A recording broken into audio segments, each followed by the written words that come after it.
dangerous, you running out of luck. Cause I'm coming up and I'm coming back and I'm making that buck.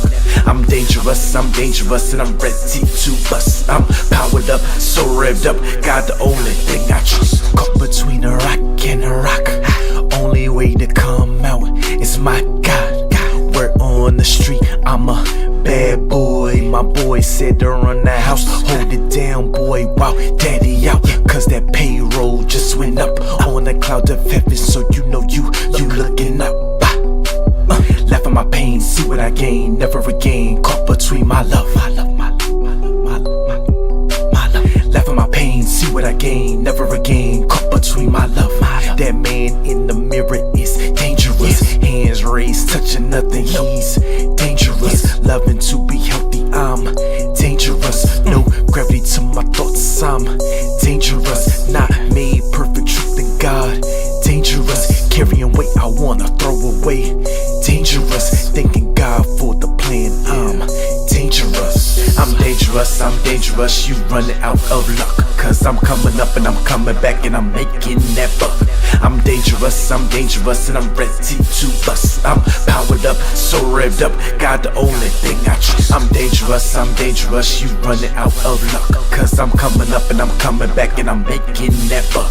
I'm dangerous, and I'm ready to bust. I'm powered up, so revved up, God the only thing I trust. Gospel music never sound like this. Good news said by bad dudes don't exist. Forget that, on the track I'm gon' let it go. Fully focused on my goals, what? Welcome to my show.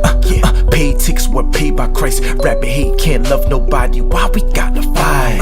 Like I'm Mayweather, you Pacquiao. One punch of the good word, devil coming out your mouth. Choked up cause I bring the truth. You mad how I said it and complaining that it's rude. But the same preacher that teaches us to never give it up got you in the same spot, and you wonder why you stuck. Spirit knowing spirit will put you in check. You on the tip, you gotta earn my respect. The fear I have to never love again. The only thing to lose is never to pretend. Cause I lost the love to a bad decision, but I broke them chains by forgiving. I'm dangerous, you running out of luck. Cause I'm coming up and I'm coming back and I'm making that buck. I'm dangerous, and I'm ready to bust. I'm powered up, so revved up, God the only thing I trust. I'm dangerous, you running out of luck. Cause I'm coming up and I'm coming back and I'm making that buck. I'm dangerous, and I'm ready to bust. I'm powered up, so revved up, God the only thing I trust.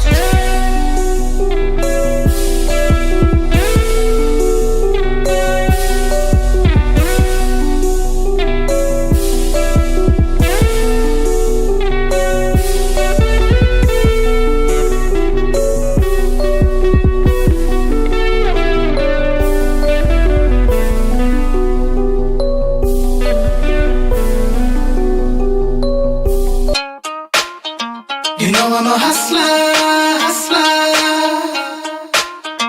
You know I'm a hustler. What up? Well, I'ma break it down one time. I'm the man and I'm letting y'all know. Yeah, we getting that guap, that fitted, them chips. Yeah, we stacking that dough. I said I'm a hustler, baby. You know I'm a hustler. You know I'm the man. I'm a hustler, baby. You know I'm a hustler. You know I'm the man. I'm the man. It's been part of the plan, I don't think you understand. I see him on the gram while they flexing rubber bands. I'm working on my foreign exchanges out in Japan. $250,000 out in Philly, 50 grand in Michigan. Appearance in Atlanta, that's another 20 bands. Bring it back to the crib and invested in my daughter. Yeah, she only 3 months, but we working on a brando. Y'all can keep the bando. I got a plan to put my baby in a Lambo and buy her properties in LA and Orlando and let her run the family business. When I'm 50, I might learn to play the banjo. Country boy with dope dreams. I'm trying to open up a clinic for the dope fiends and drop $1 million on the school and some dope teams. You see, the money ain't the mission, but the mission is to make a difference. I'm the man. What up? Well, I'ma break it down one time. I'm the man and I'm letting y'all know. Yeah, we getting that guap, that fitted, them chips. Yeah, we stacking that dough. I said I'm a hustler, baby. You know I'm a hustler. You know I'm the man. I'm a hustler, baby. You know I'm a hustler. You know I'm the man. I'm the man. Look, I think they get it. I I know I got some critics, but still I'm fully committed to building a legacy with my family. That's a great team. Great grands living up bread from 2018. Keep the circle small as you can, hard as it may seem. Put the vision down in the paper, no time to daydream. Put the plan out in the motion and make it mainstream. We gon' get you out of the struggle and help you make green. Straight king, ain't got no problem with still whipping up some baked beans. And rocking chucks with a t-shirt and some straight jeans. And take the money that I would've wasted and go open restaurants in Beijing. Boy, we international. And tune them out when they start saying you irrational. You see, I'm really setting up for the give and go. And getting knowledge to my daughter, she gon' finish what I started. Like I told you, I'm the man. What up? Well, I'ma break it down one time. I'm the man and I'm letting y'all know. Yeah, we getting that guap, that fitted, them chips. Yeah, we stacking that dough. I said I'm a hustler, baby. You know I'm a hustler. You know I'm the man. I'm a hustler, baby. You know I'm a hustler. You know I'm the man. Well, I'ma break it down. Hello, everyone, and welcome to the Fight For It 15 pre-show analyst breakdown, whatever you want to call it. I'm here, Dylan McGrath, alongside Mr. Hard to Hurt himself, Icy Mike, and we're going to be breaking down this card for you that we've got coming up in just an hour. Kickboxing for youth and adults, followed by some MMA action. It's a lot of fights, but it's looking like a lot of violence. Also some combat jiu-jitsu, right? Oh, yeah. You know, multiple rule sets, combat jiu-jitsu. Who could forget some slap-happy grappling going on? Bow. Yeah. I don't love Brazilian jiu-jitsu, but when they start smacking each other around, I really love that part. Suddenly it becomes very entertaining, right? You can get anyone behind that. We've got a lot of really good fights for you guys, and we're going to be kind of going through all of them right here, right now with you. As much as we can say about each fight, we will. This one is a youth fight. Both of these young men have fought before. This time they're fighting for a youth title, 85 pounds. Mason Taylor and his dad, Ryan Taylor. I talked about it with Chaz on his show this past week, how much of a storyline this has been. Third time these two guys are sharing a card together as father and son, and that's got to be pretty special. Having coached my son, it is. It introduces stress that's not you don't have with your regular fighters, but it is special. It's a special time. This would be, in my opinion, having watched Mason Taylor's fights, I don't think he's been properly tested yet. I agree. I think he's had some hard fights and he's been pressured and he's been in trouble, but I want to see him tested. I want to see what happens to this young man, in this environment where he's fighting for a title against someone with experience. I want to see what happens. I agree. I was telling Chaz this past week that I really feel like I've been done a 180 on these youth fights. I did not really enjoy watching them or calling them until I started seeing people like Mason Taylor fight who want to be in there. And I don't think a lot of times, it's like watching a T-ball game. You can tell what kids want to be on that field and which ones don't. I don't love seeing a kid that doesn't want to be in there getting a fight, but with the good matchmaking done where the kids are actually prepared, you can tell they're hungry, you can tell they want to do this, I'm all for it. I also in recent years have done a kind of a soft 180. Yeah. I used to be totally against kids fighting, and now I'm like, no, if my kid's ready, he's ready. Yeah, especially for MMA, I had apprehensions, but then when Chase Gamble kind of started spearheading and pioneering the youth MMA in this area, I saw kids that wanted to be in there and were having a blast doing it, and I think the referees are doing a great job of keeping them safe. Excellent refereeing, excellent officials making sure, giving them an extra little bit of attention and making sure that they don't take any unnecessary punishment. Absolutely. Our other youth fight is actually a teen fight. We skipped over the graphic before we had a chance. We were kind of talking too much about Mason Taylor there. Sorry, Jason. But Mason Ritter or Ryder, I have commentated a few of his fights, both for this promotion and for Next Level Fight Club. I've watched him go from like a teen to a young man, and his skill just continues to develop. That Lake Norman Muay Thai team, they have a breadth of youth fighters that they're bringing up to this next level, including people like Dakota Gray, who I know has fought on Florence cards, which he's been at as well. He's fighting Stephen Hamble from Imperial Muay Thai, a very good team in their own right, especially in this particular rule set, kickboxing-oriented rule set. And that's our other fight. These guys are a little bit closer to the adult bracket than they are truly sticking into the youth bracket. Probably only a few more youth fights for these young men left, and then we'll be seeing them fight the adults. So I'm interested to see how Mason Ritter's development continues to go along as he's fought time and time again. He's very clean. He's very technical. He's very composed. I'm not familiar with Hamill, but having watched Mason's fights, very technical, far beyond his years. Far more mature and composed than his years would denote, but does leave his head kind of in one spot. So maybe Hamill can get past that good sharp punching of Mason Ritter. Something to watch. That's why we have the best striking coach in Myrtle Beach here to point out these little intricacies of the matchups for you guys. Oh, stop it. Stop it. No, keep going. Keep going. Bouncing over to the adult kickboxing, we've got Greg Ferreira from Atlantic MMA, the hometown team, or technically I should say the hometown team of Fight For It, all the way over there in Hickory where Fight For It first started all those years ago, taking on CJ Morrison from Modern Warrior, making his debut. But I will say, when it comes to a gym like Modern Warrior, that 0-0, it can be a little deceiving. It's not going to look like your average 0-0 most of the time. There are fighters out there with great records who've never fought anybody, and then there's debuts who have fought the best every weekend in their gym. So 0-0, I've learned in this business, doesn't necessarily mean anything. Right, and he certainly looks like a much younger man, just looking at the picture here. So he's probably just getting started in most of his combat sports journey. But as we said, Keith Richardson and the team they have over there at Modern Warrior, they've got a gym full of very, very good fighters, many of which have fought in this cage here in front of us. So I'm interested to see the debut of Mr. CJ Morrison. He also has a 5-inch height advantage. Oh, really? Okay. Yeah, long guy. In kickboxing, that's going to matter a lot more. That's a big deal. Yeah. Would you say that in kickboxing, just because of the rule set, especially an amateur with the amount of gear they have on, that it's really the fundamentals that seal the deal? And most, because it's so many fights go to decision at this level. At the amateur level, before these guys have really developed their full power, their full potential, plus we got headgear on, plus bigger gloves, it's difficult to get that knockout.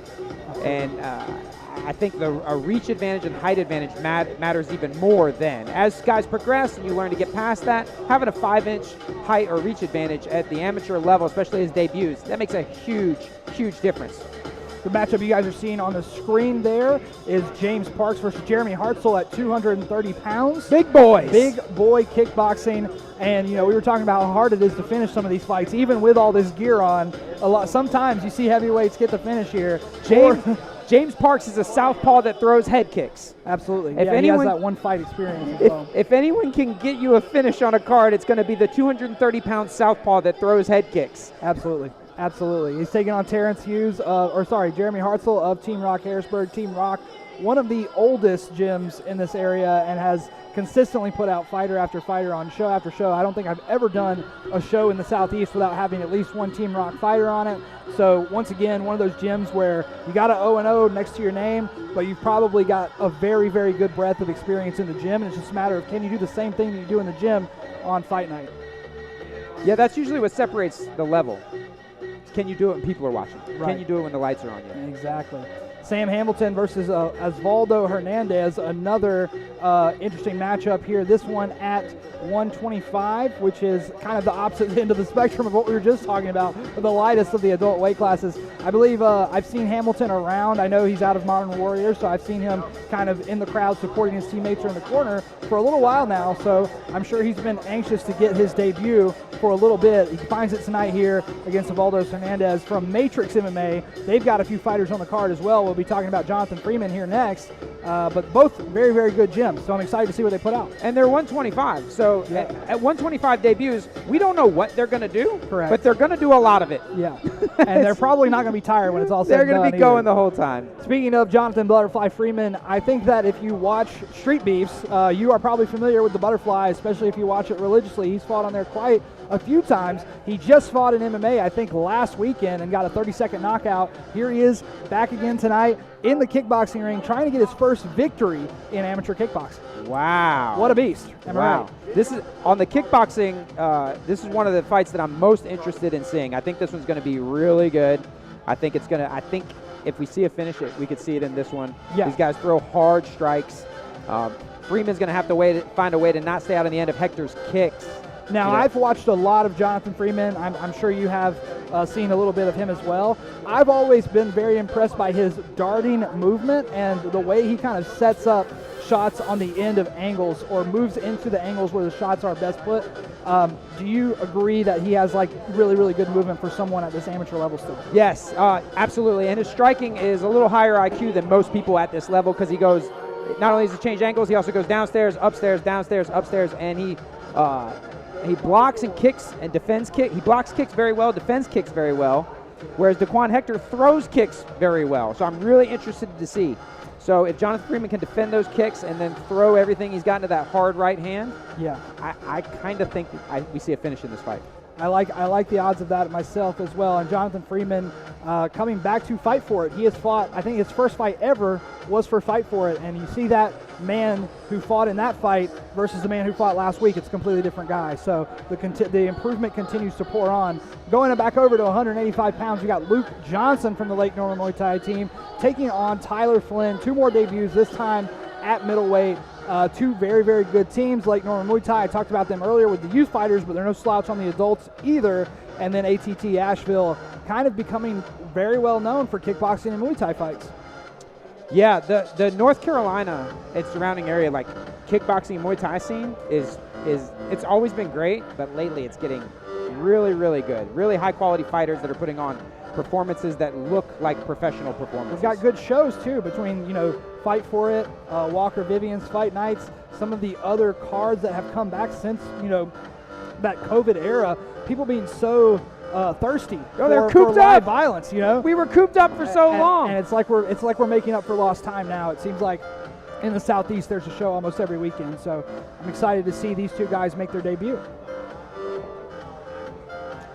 All right, Julian Neo, he was a last-minute replacement, pulled onto this card literally last night. Beautiful head of hair. Yeah. Good Lord, look at that head of hair. He looks like Troy Polamalu in that. It's beautiful. Wow. He is from Battleborn BJJ, which is a newer gym on the scene, but if you look at who they have there, the coaching staff and the pro fighters that they have there, it is set to become one of the most notoriously dangerous gyms in this area. I know a lot of Matrix MMA guys also work closely with Battleborn, so these 2 gyms have a little bit of a bridge between them. I know Jonathan Freeman has done some work at Battleborn, and he's a Matrix MMA guy. So there's a chance that these 2 guys may already be aware of each other. But yes, Julian making his kickboxing debut against Kim A, who has fought on Fight For It before in his lone outing to the kickboxing circle. And I think that Battleborn is looking to establish a name for themselves, and there's not a better way to do that than having guys ready to go on literally hours' notice, ready to fight in fight shape. It says a lot. It says a lot about a guy who's willing to do that. It's literally the scariest thing that you can do. Yeah. And to say, yeah, I'll do it against a guy in Kim A. He last fought that I saw 4 years ago. Yeah. Mm-hmm. But he was very fast, very evasive, and I don't know what the 4 years did to him, but power's the last thing to go, and so he'll still be able to hit just as hard. And if he's as fast and evasive as he was then, it's going to be a tough test, especially on short notice. All right, Devon Golddinger versus Keenan Snime. I'm going to go with Snime for ATT Asheville. Yeah. As a person with a funky last name myself, I find that people who have last names that are not common don't get too upset if we get it wrong. That's why you're the master of branding. No one knows your last name. It's Until I saw it on that card, I had no idea what it was. It's Pasesco. Your last name is Mike, and your first name is Icy, there I believe. you go. But yes, no offense, Mr. Keenan. We apologize. Absolutely. You see so many different types of names. Both these guys do have a little bit of experience. Golddinger undefeated in 2 outings, making his third walk here tonight against Snime, who, like we said, from that ATT Asheville school, one of the better schools in this area. So I'm interested to see if he can get that first win, because it looks like he's up against a very tough opponent on paper. Especially in the kickboxing rule set, he's going against someone from Carolina Kickboxing Academy, which is one of the stylistically, they're one of the leaders style-wise of how we kickbox in that area. I'm from that same area. Yep. Walker Vivian, the coach there. That brand of kickboxing is sort of indicative of just the general direction that striking is going in the area. Yeah, I certainly think that most people in North Carolina, South Carolina, if they care about kickboxing as a combat sport, they know who Walker Vivian is. They know about Carolina Kickboxing Academy, and not just because he's putting on good shows down there, but because he's got that influence. He's done seminars everywhere. People certainly know you as well, but I think that Carolina Kickboxing Academy is a distinct style. Is a name you should be aware of. That Carolina Kickboxing, that's not just the name of the school. That's what they call that style. They call it Carolina Kickboxing, high volume combinations, almost a Dutch style of kickboxing. Absolutely. Yeah, I remember the last time I went there, seeing all those CKA fighters, watching them, especially guys like Zion, it's like, wow, this is truly a little different, Right. It's not the plot. It's not the plotting, rhythmic Muay Thai style that we see as we move up into North Carolina. You see a lot more traditional Muay Thai. It's not that, but it's fast and it's hard. They hit hard and they hit a lot of times. When they give us these programs that break down all the fighters for us, one of my favorite things to see is the word independent. We've got an independent fighter, Anthony Hatfield, taking on Michael Thomas from Team Rock Harrisburg. That could mean anything. That can mean anything. That could spell disaster for this guy, or he could be just some unknown. We could have a situation like the movie Warrior. Oh, well, I mean, Fight For It, I believe, 11, I commentated. Here in Spartanburg, South Carolina, there was an independent fighter whose name escapes me right now, but he won by tornado kick. At a Florence show, we had an independent fighter who said he was a kung fu guy, had no coach. So we were like, okay, guy. And he gave that dude problems. He was a bad dude. Some guys are just cut from a different cloth, even if they are only hitting a heavy bag in their grandma's backyard. They can just, under the bright lights, they can get it done. And I love seeing an independent fighter. It's such a mystery box. You never know what you're going to get. So Michael Thomas making his debut. It's guaranteed to be entertaining, though. Absolutely. It doesn't even matter. It's guaranteed to be fun. Absolutely. There's a certain pace, especially in amateur kickboxing, that is just above sparring a lot of the time. And these independent guys never abide by that rule. They don't agree. They never abide by that rule. They're like, let's get it on. We're on rough and rowdy right now, as far as I'm concerned. They fight like it's a 30-second round. Capping off our adult kickboxing card, we've got a fight I've been looking forward to. Announced Brandon Rollins versus Ryan Taylor. We talked about Ryan's son, Mason, fighting for a title earlier in the evening.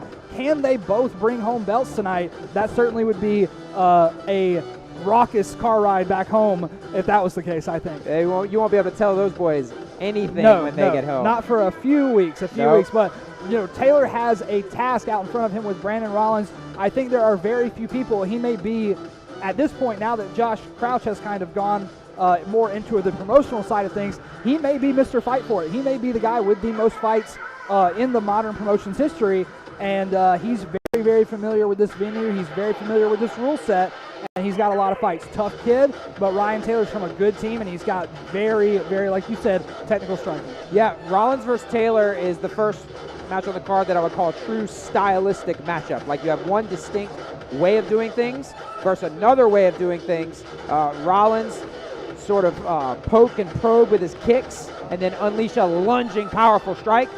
Taylor, more technical, more combinations, more angles, and it's just a matter of rock, paper, scissors. Who's going to pick the right thing at the right moment? Yeah.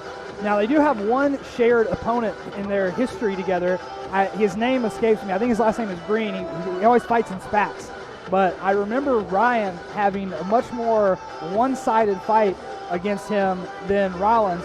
But this is a guy who doesn't really operate by the normal, like we were saying, the normal standards of what you expect out of a kickboxer. Rollins? No, I was talking about their previous shared opponent. Oh, right. They both kind of had a little puzzle to figure out with this guy who was a little below them but wasn't doing anything. Hey, coach, you would he ain't suspect. fighting right. Yeah, he exactly. Ain't fighting right, and man. as a fighter, sometimes you gotta learn to adjust to that. And I felt like Ryan Taylor did a better job of improvising in the moment.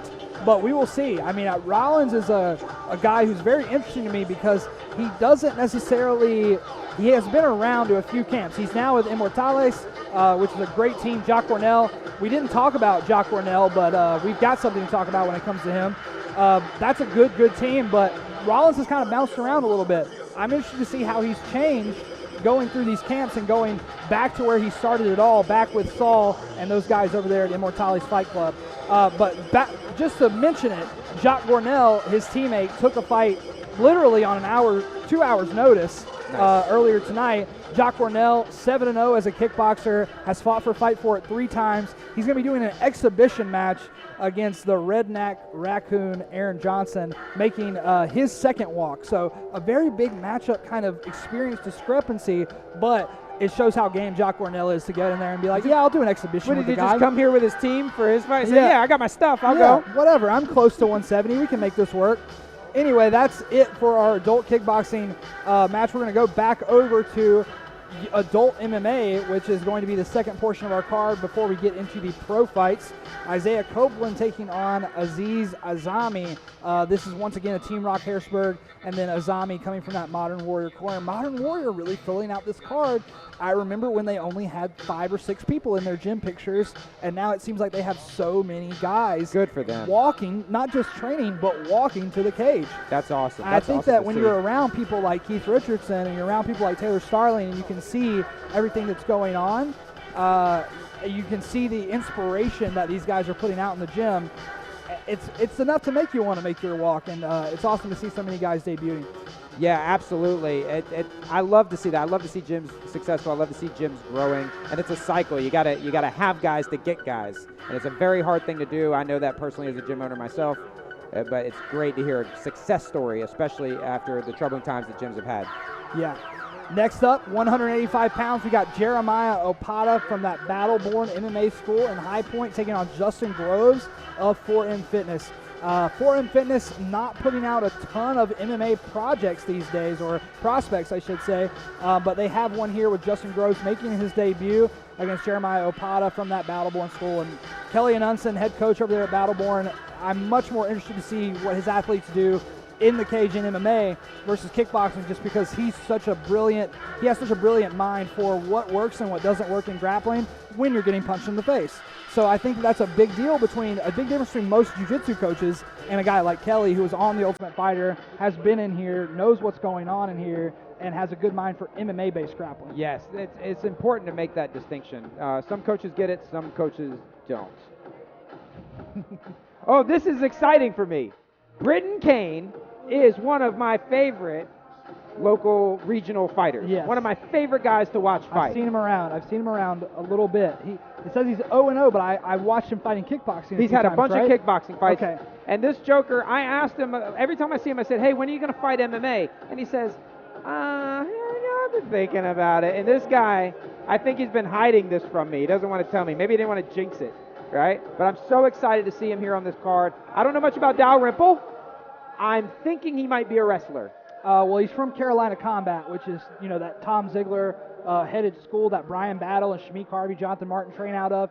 Very grappling heavy school. So even if you go there and you're not a wrestler, you might be one by the time you leave.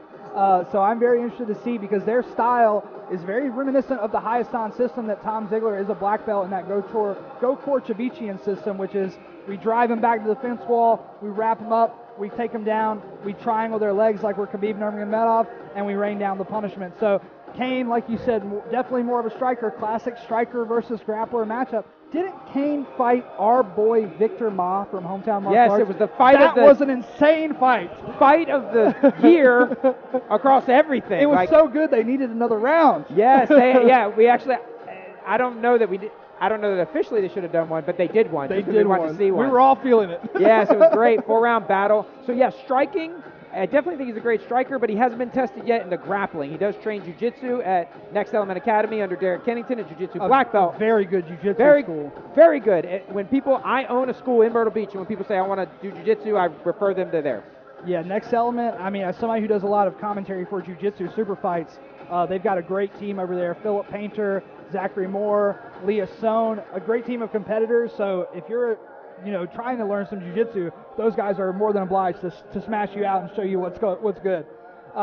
We've got Bagwell versus McAllister. Micah Bagwell from ATT Asheville taking on Isaiah McAllister from 4M Fitness. 4M Fitness stepping back into the MMA spotlight here with more and more fighters. Love to see it. I know that Matt Fleming had some outings in MMA that didn't go his way, and then suddenly I started seeing a lot of their guys kind of move over to kickboxing and Muay Thai as well. Excited to see more 4M Fitness guys back here at Fight For It. Micah Bagwell does have the experience advantage. He came up short in his debut. 155 pounds, the hardest division in MMA. What do you think, Mike? 155 pounds is tough because everyone's fast and strong.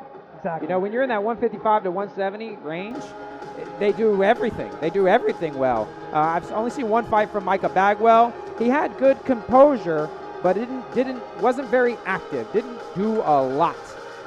Isaiah McAllister, I think he's going to give Bagwell problems on the feet, and McAllister has had trouble on the ground before. So Bagwell's route to victory might be on the ground. All right. Moving on, I know we've got a interesting matchup here with Sebastian Quevedo and the man Noam. These two have fought each other in kickboxing way back in the day. The first Fight For It show back from COVID, Fight For It 10, I believe, which is only 5 shows ago, but certainly feels like a long time to this 30-year-old man. These two guys were kids when they last fought, and they look just completely different. It's almost like all of the hair that was on Sebastian has moved over to Naaman, but then I remembered that Naaman had longer hair in their fight, so they both just look more grown up. They both look more fleshed out and in their frame, and they both have gone up a significant amount in height as well, but kept it at 125. So you can obviously see based on the pictures here, they're both very lean, very athletic young men, and they had a great kickboxing fight that I believe Quevedo came out on top in, if I'm remembering correctly. Noam won. Noam won. Okay. Noam won. Yeah, it was competitive. But Naaman pressured him the entire time. And even though this is an MMA fight, and it's a different rule set, that specter of that loss has to linger in his head. He was pressured the entire time. He fought back. He returned fire. He was competitive, but Naaman pressured him the entire time. In Sebastian's MMA fight, he did get dominated on the ground. On the grappling, yes. So, I commentated that as well. So I wonder what his plan is to shake off this loss, to avenge that loss. Because even though it's a different rule set, as a man who's a fighter, a loss is a loss. It doesn't feel better because it was in a different, I'm not a kickboxer anymore, I'm an MMA fighter now. Those losses still haunt you. Absolutely, yeah. I think that Sebastian's at a great school to learn MMA grappling, not just jiu-jitsu, but grappling for MMA. But we've talked a lot about Modern Warrior and how good they are. Team Rock Harrisburg certainly has the people that you need to surround yourself with if you want to be successful. And, when you're this young and you're this early in your career, it's like, wow, how fast these guys improve from fight to fight. Oh, you never know. It's pretty impressive sometimes how fast they do it. It could be 6 months later, and it's a totally different guy. Speaking of totally different guys, we've got Shane Tyner versus Shamik Harvey on the card. Shane Tyner not been in the cage in 7 years and not had his hand raised in 10 years. Coming back to this fight, now a grandfather. He's going to be taking on Shamik Harvey, who is one of the hardest guys you could possibly ask for in this weight class, if not the hardest guy on the local scene you could ask for in this weight class. Yeah, when I looked at this one, I did the analysis of it. It was a big yikes for me at first. But think about this. When you're in Tyner's position, what has he got to lose? He's also got what we call the LXF, the Lumbee X Factor. There you go. We were talking about it before the show. They're cut out from a different cloth. They're made. They know the boys know how to fight. And they're ready to throw down. And there's just 2 factors. Tyner is still a grown man, and he's still got 2 hands.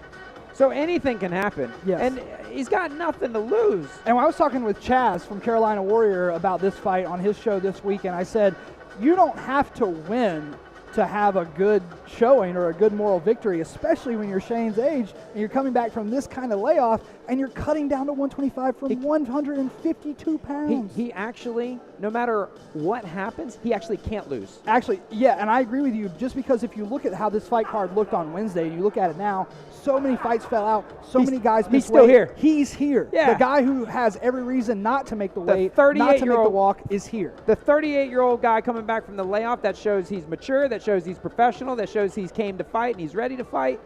I wouldn't count him out. It is a tough battle where we're seeing a guy towards the end of the typical MMA career versus a guy in the peak when he's just coming into his own.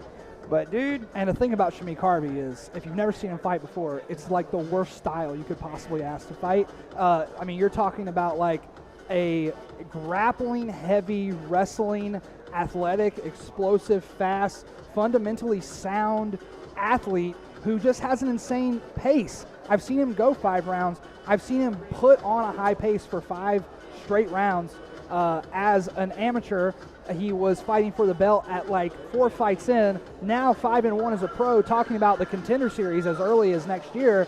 And I don't think that's too lofty of a goal for him. He's on one of the best teams in the area. He's got one of the best records of any guy in this weight class. And in 125, it's a lot easier to stand out than at 155. Yeah, I think he is a standout athlete. Oh, absolutely. And he's got the rare combination of he's good on his back and he's good on top. He's good on bottom, good on top.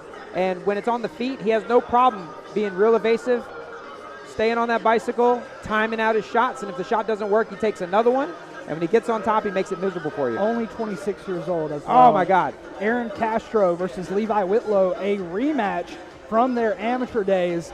Aaron Castro did walk out the victor all the way back in 2019. Now they meet again as professionals, and both debuted. Yeah, I think, again, another rematch that's tough. I've always wondered how that affects an athlete. I've only ever had one athlete fight a guy again, and we were on the wrong side of it. We won the first time and lost the second one, and it was... It's very rare at this level to get rematches That was on tough. the local area. Yeah, because usually everyone's bouncing around doing a bunch of different stuff. Aaron Castro physically looks completely different. I saw him earlier. Compared to how he looked in 2019, it's like he's leaned out, it looks like he's not left the mat since 2019. Oh, wow. In terms of how much he has physically changed. But their weight classes stay the same. So, when you stay the same and you've changed that much physically, it means you have a lot more muscle mass. And way fitter. And he's extremely aggressive, and he'll be in your face the whole time, and that's what I expect from him. He's on that Kick Fit team with Rodney Wallace, Gary Kaz Imanoff, a great team based out of Concord, North Carolina, a place where not a lot of people are talking about MMA or doing MMA, but that's a good team to be a part of if you're going to be training in that area. Levi Whitlow, I've seen him fight many, many times. I'm very good friends with his training partner, Brent Williams, and Brent Williams told me that Levi has completely reinvented himself in the time that he's been away from fighting, and now he's going to be making his debut as a pro, and Brent tells me that his striking has come tremendously along. He said, watch out for Levi's jab. He said, Levi's jab is giving me problems in the gym. That's what I was saying to myself watching this thing. I said, I don't see a way that Whitlow can outbox Castro, because Castro's boxing is so good. Very, very good Mexican-style boxing. And if Whitlow's striking did not get better in these past 4 years, he's in a lot of trouble. But hearing that insider scoop, that's a good thing that people in the biz. It sounds like we have a more competitive fight than I originally thought. Yeah, I would hope so. I would hope so. Whitlow had a great fight against Colin Godbout, and if you look at what Colin Godbout's doing right now, undefeated as a pro, the guy that beat him is right here making his debut as a pro tonight. And I think if it's true what they say about Levi going over to that new Gym O team, that's a team. That's legit dudes. That's a gym that will sharpen you. That's a gym that will make you better just by being there every day. Or it'll spit you out. You won't stay there. We talked about that before the show as well. We've talked about how that's a problem in some gyms. But our main event of the evening, George Copa versus Jonathan Martin. This one is probably, in my opinion, Marcelo, you knocked it out of the park with this one. Best match-made fight on the card, and what I think to be the most competitive fight on the card as well. Yeah, this thing is nuts. This thing is going to be we got excellent defense versus excellent offense. It's a good stylistic matchup. I was hard-pressed to make, silently to myself to make a prediction on this one. Classic striker versus grappler type of matchup. I mean, talk about George Copa. I said this on Carolina Warrior TV with my interview earlier this week, but Copa is one of the guys that was already established as a veteran fighter in this region when I started training 7 years ago. And he's not slowed down since then. This is a guy who's fought in every rule set available. MMA, kickboxing, karate, boxing, combat jiu-jitsu tournament, jiu-jitsu super fight. He's done it all. He's done it all in terms of this local scene. Jonathan Martin, though, brown belt in the Gokor Chavichian system, a system that has given Copa problems in the past. And he's also a wrestling champion, am I right? Am I remembering that correctly? He wrestled as well? I don't have that one. Okay. Strong grappler, strong submission threat. Watching him fight, I did pick up on some karate influence. He has a karate style stance, a good sidekick. Copa, now that I know that he's competed in all those other types of rule sets, that explains his versatile defense. He has extremely good defense, good evading punches, parrying and evading kicks. His downside would be he's a little overly composed. It's like he's too relaxed because he's done it so much, and he'll create these opportunities with his excellent skills, create opportunities, and then they'll evaporate in front of him. Oh, I definitely defended this kick, and then no follow-up. He can't do that. If he creates an opportunity against Martin, he's going to have to capitalize on it. And if we were breaking down this fight to pros and cons strictly, I think the big con on Copa's side would be that he has struggled in previous MMA bouts with the grappling. But like I said, in that time that we've last seen him against Motzinger, Martin's teammate, I know he's been doing jiu-jitsu. He did a couple of Toro Cups that I commentated as well. He has been working in that field, and I think Martin's a stronger grappler than Motsinger, so he will have a bit of a higher level test on his hands. Yeah, Copa is a bit complacent on the ground as well. You know, good defense, defending. It's hard to hurt him or submit him or do anything with him. But he's not sweeping. He's got to get up because Martin is going to grind and make you uncomfortable. And he turns and cranks his opponent's heads and just makes them miserable when they're on bottom. So Copa cannot stay there. Absolutely, absolutely. Yeah, I did say that I think that the one big problem that Jonathan Martin brings to the table for Copa is that he has such a breadth of variety of submission attacks that I've seen him go for.